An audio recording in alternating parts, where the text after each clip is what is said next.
আসসালামু আলাইকুম। দুপুরের রান্না করার জন্য সব রেডি করা হয়েছে।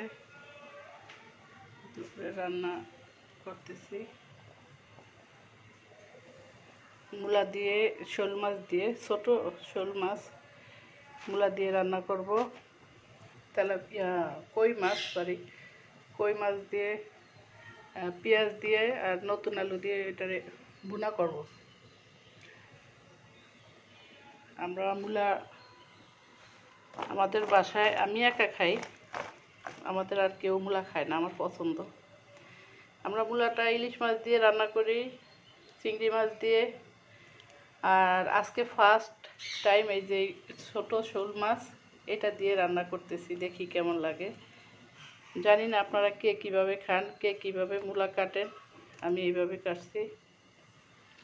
এই যে শোল মাছ দিয়ে খাওয়া যায় কিনা, টেস্ট হয় কিনা জানি না, আজকে প্রথম রান্না করব। আপনারা সাথে থাকবেন।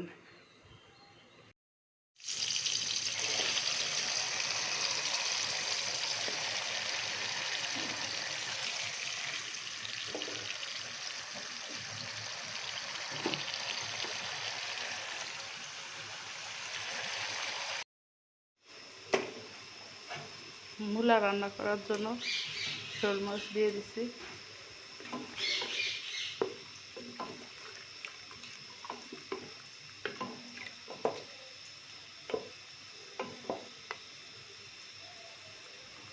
শোল মাছটা কষানোর পরে উঠিয়ে ফেলবো, তারপরে মূলাটা দিব।